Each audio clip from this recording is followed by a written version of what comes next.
I'm Rob Hallam and welcome to Car File. Now, throughout the series we've tried to feature quite a good wide range of vehicles, and this week it's the turn of the superminis because, let's be honest, as much as we all like big, high-powered V12 leather-clad supercars, every now and again we've got to get a little bit practical. So to start us off, Richard Hammond will be driving that great little mover from France, the Renault Clio Sport, and then Chris Goffey will be getting off two wheels and into four as he looks at the latest Vauxhall Corsa. And in part two, we're looking at the Alfa Sport Wagon, the Fiat Punto Speedgear, and I'll be driving the Fiesta Z-Tech.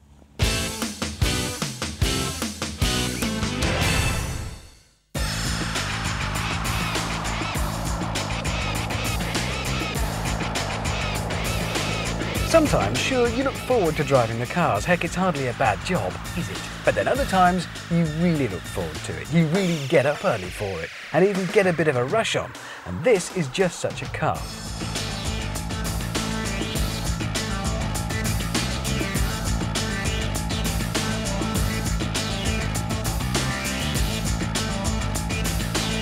It's the Clio Renault Sport V6. Bred directly from the race car and unlike anything else, and I'm excited.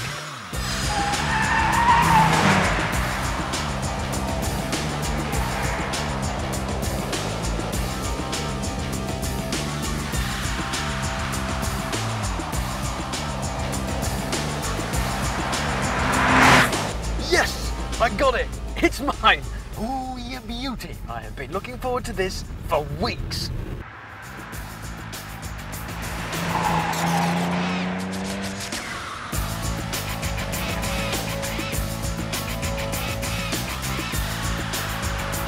I didn't know exactly what to expect, but I know I did not expect to find comfort, and I have. It is comfortable, which is amazing. It's a race car. It's basically a race car put on the road with very little changed, and yet you pull away, you could be in any shopping car. The ride is absolutely superb. For me, I think this is going to prove to be one of the best features in the car. It's comfortable, it's pliant, but you know you're in something that's a bit out of the ordinary. Obviously, the dominating feature when you're driving the thing is the engine, mostly because it's in here with you, just behind my right ear. And the noise, as you blap up and down that 6-speed gearbox, is superb. One slight issue is it's very easy to become rev happy. Because it's a V6, it's got that lovely note, because it's mid-engine, you can hear it clearly. And it's very easy to start chasing it right up through the rev range. Actually, you don't need to. Most of the torque, because it's a V6, is in the middle of the rev range, about 3,500. That's when it really has the guts to get you out of or into trouble.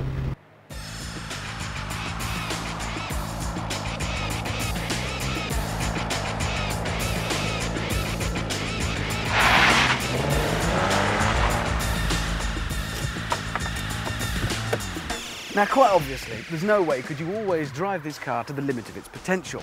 There are laws against that sort of thing, and the concentration would fry your brain very quickly. So it's got to look as though it can go really, really fast when all you're doing is cruising through down, window down, elbow out. And it does. They've gone mad with the body styling on this thing. Huge, deep spoilers front and rear. Definite reflections and recollections of the old Renault 5 Turbo with its broad, squat stance. And something of the Renault Spider too, which was equally mad, the way this line follows the rear wheel. And these huge sills on the door with the door handle hidden underneath. And these massive door sills to clamber over, making it quite a journey getting in. Essential touches, like the little metal fuel filler. And then this huge, outrageous, enormous bum. It's massive. That has serious presence, and when that goes past you, you know something special has happened. Anyway, that's all talk. I want to drive it again.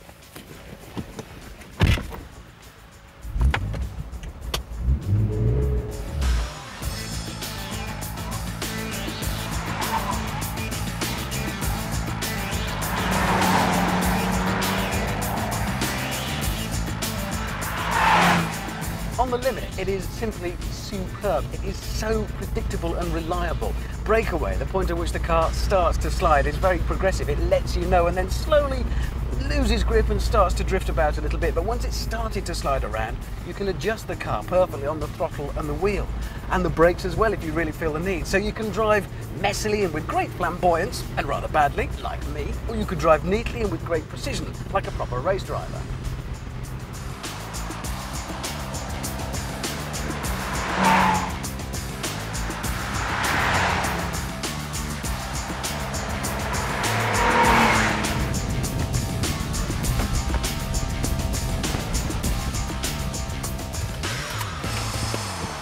So, it's pretty much as fast as a Porsche Boxster. At about 25.5 grand, it's not much more than half the price. It looks like nothing else on the road. Boy racers will be chewing their own feet off with envy because you've got something they couldn't possibly hope to have. And thanks to that exclusivity, you probably won't lose a bundle on it either. But it is that exclusivity that could give you a bit of a problem, because they're only going to be bringing 400 into the UK anyway, and those are all sold, and then some.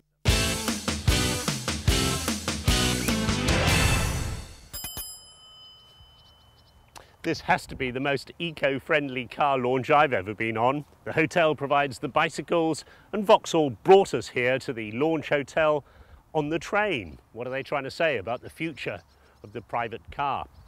Anyway, in 1983, Vauxhall and General Motors launched the first Corsa, or Nova as it was known in the UK. It was a name that was only used in the UK because, of course, Nova wouldn't go down very well in Spain. No-go. Certainly wasn't a no-go in terms of sales though. 9 million examples sold so far. And this is the latest incarnation of Corsa.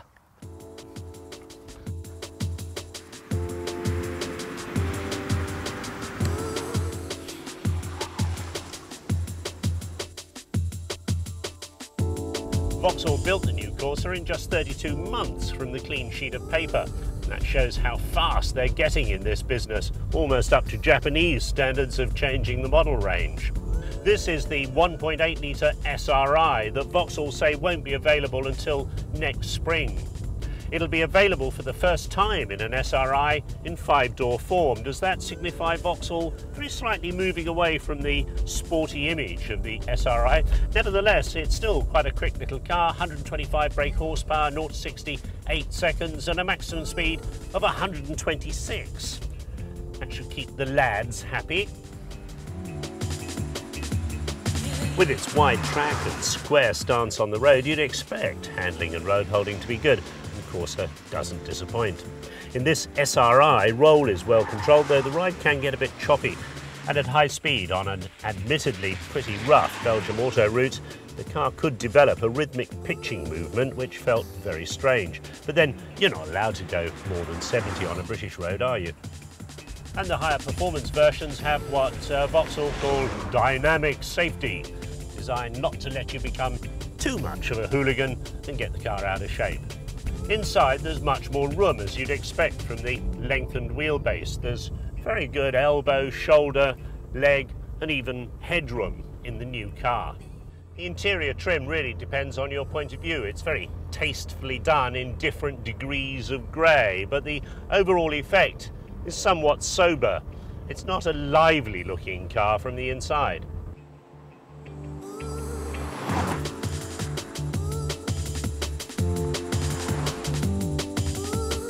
Given their due, Vauxhall have tried very hard with the launch of the new Corsa. They brought us here to this superb mansion in Maastricht, beautiful grounds dotted with works of art. This is Opal Your Eye by Veronique Sabin. But given the artistic look of the launch, why has new Corsa appeared so small c conservative? After all, Ford took a big gamble with the look of the Focus, the Puma, the Cougar, exciting, innovative lines.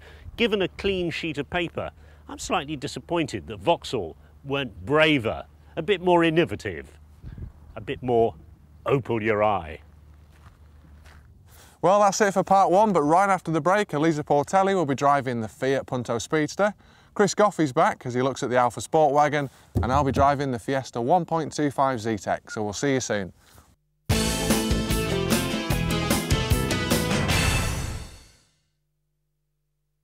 Now here's one for you. If someone asked you what you use your 5 gears for, then you may possibly say something like this.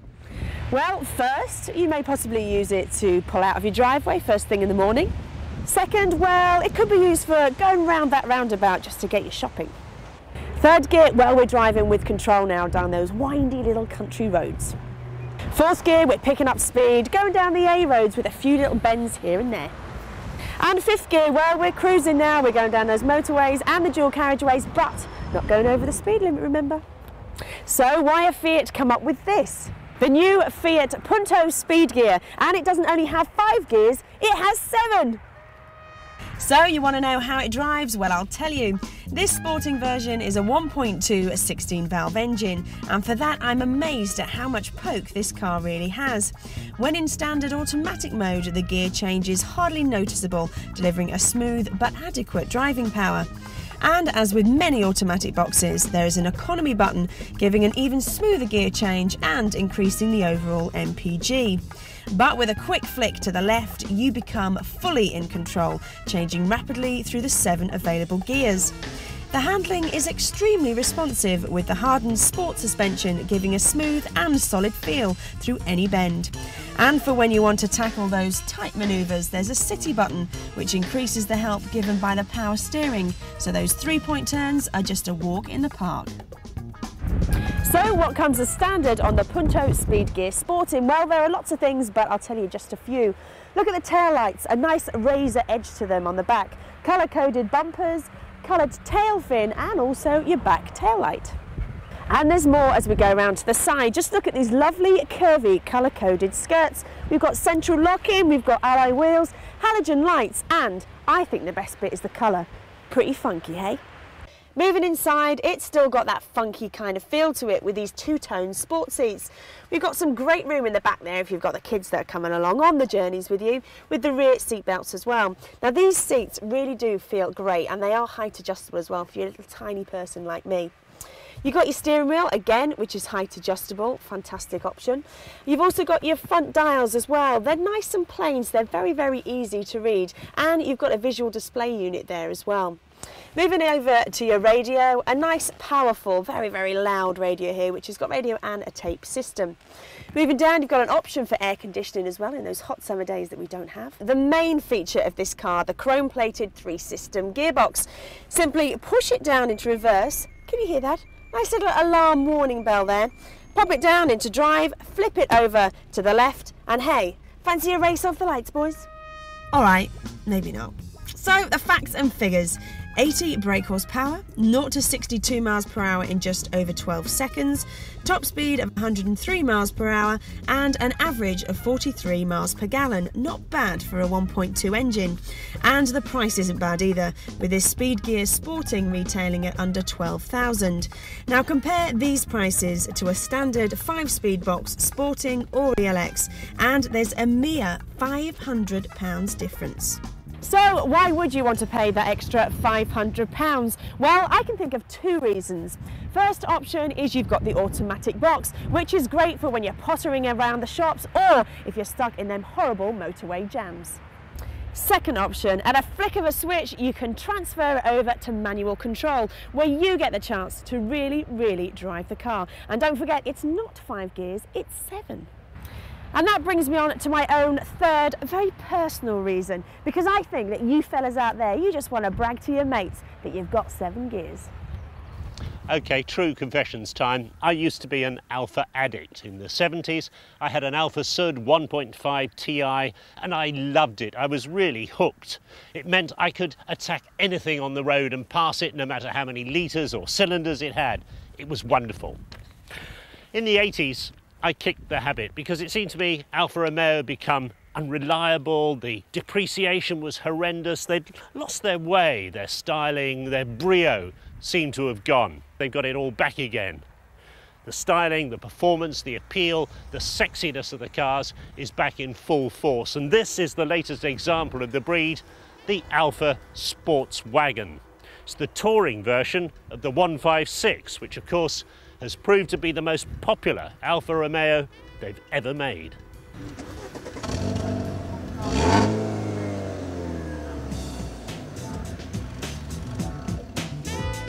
As soon as you get on the move, it's obvious there's been no compromise on the 156 Saloon's excellent handling and ride. Might be a bit sharper than you're used to over bumps and thumps than the average estate car, but you're willing to put up with that in return for pin-sharp steering and road holding that's like a leech.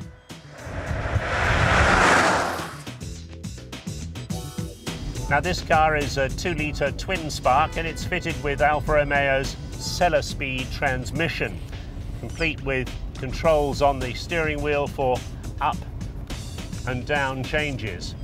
Might suit Schumacher, but personally I don't like it.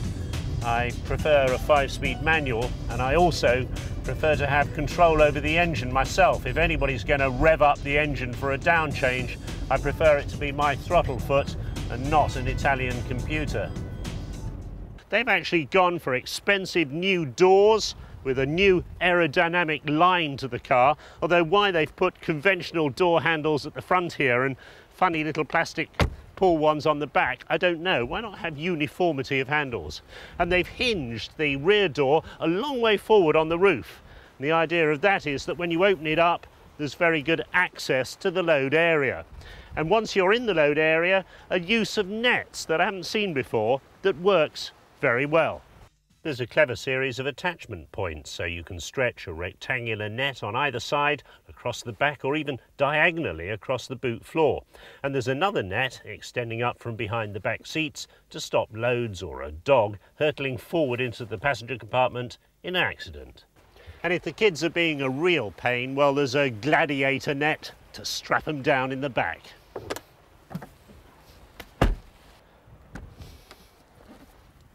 Not bad rear legroom for the rear seat occupants, asymmetric split rear seats as you'd expect for an estate, the mandatory ski hatch dialing to put the skis through, and more than a few minutes work to get rid of that dog net and luggage guard over the top if you want to fold the whole lot down and make it a proper estate car.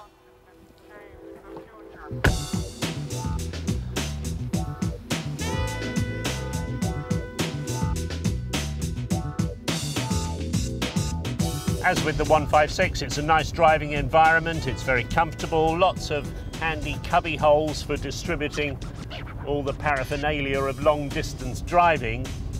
And instead of fake wood, well, you've got fake carbon fibre on the centre console.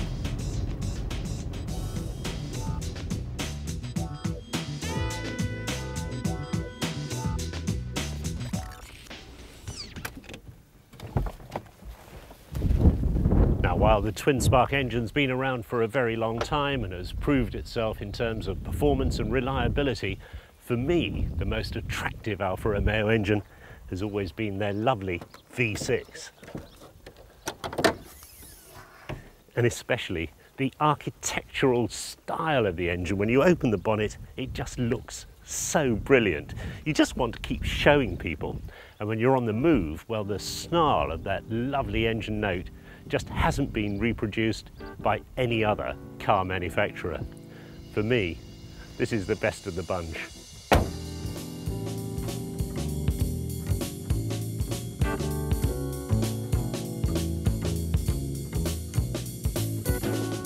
But this is a very different kettle of fish. Lovely 6-speed manual gearbox, none of that Cellomatic deciding when to rev the engine up and when to change gear.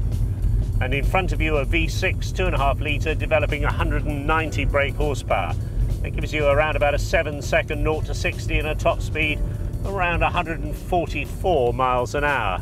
And above all, you've got instant positive response and you're in control. Just listen to the noise of that engine.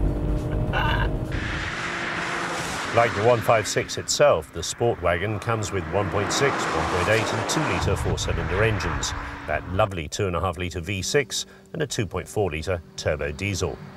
There are 3 trim levels, Standard, Lusso and Veloce, and prices range from £15,000 to £23,000.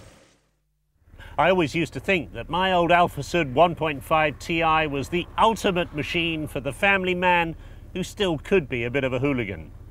Now I'm starting to think that perhaps it's met its successor.